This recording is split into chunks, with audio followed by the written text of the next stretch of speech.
I don't know if they tried the shift BS, but the shift restrictions. This is stupid. Two infielders must be positioned on either side of second base when pitch is released. All 4 infielders must have both feet within the infield when a pitcher is on the rubber. Shift restrictions increase batting average and decrease strikeouts in minors, which give players more opportunity to show off their athleticism. So I'm going to, not only is this stupid, but MLB's goal is to shorten the game.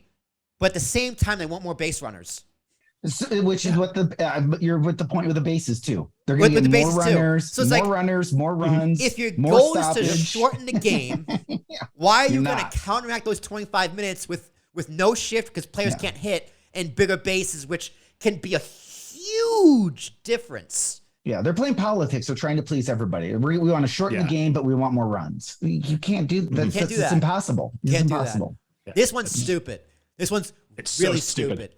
I have seen the argument it makes for more athletic. It makes for more athletic infielders, which fine. But you see the Red Sox in spring training put a left fielder in shallow right against Joey Gallo, which probably struck out anyway. But they just leave left field. You just leave left field wide open. It's like, bro, you're a professional baseball player. Yeah. If you can't hit out of a shift, you have the best coaches in the world. You have all day to practice. You can't just learn to bunt down the third baseline. You shouldn't be in the Major League Baseball then. No, that's the thing. It's going to kill situational hitting, which is, I think, so much of the science of baseball is around, probabilities and percentages and everything else in a certain situation. That having the shift banned is going to just totally that out. My first thought when I read this was like, I can see the field now. They're going to start lining the field where all the players have to stand and they can't go out of their box. Get your box, right? Like the technical area in soccer. Exactly. You got to be in your little. It's. I don't think it's necessary. I understand why they're doing it, but Will, to your point, it's going to be more runs, more base, more people on. It's going to slow the game down, which is exactly what they're trying to not do. Like, it's just confusing. It's just weird. It's really weird. And if you can't hit to the opposite field, I guess you got to learn. Yeah, you got to learn. That's what they pay you millions of dollars to do. Yeah, to learn. Yeah, and hitting a small ball that's coming at you 95 miles an hour, just shift your hands and you're batted within seconds. Yeah. Open the gate, swing the hinge, and just loop it out. But the fact that so many more, to Mike's point, right? The fact that so many more teams have been using the shift. I mean, it's a strategic play, and they, I think they kind of finally figured it out.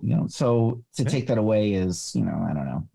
I think it's kind of petty. I mean, I do hate the shift in general. Like, I don't think it's going to last. This is a rule I don't think is going to last. I don't either. Yeah. Like, it does ruin like people's careers, right? Like people once 300 hitters, now 280.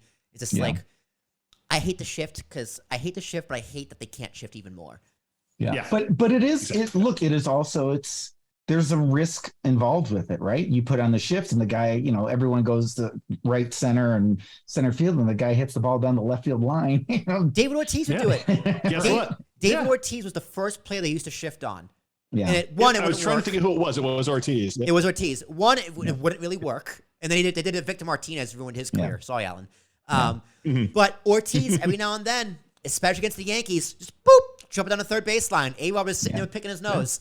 Yeah. So wanting to fight Bronson Arroyo again. So I mean, it's not foolproof. It can definitely backfire, and when it does, it backfires big. So it's a risk. But don't like the concept, but it's a wait and see. I think. Yeah, I think you're right. I would grade this one as C minus.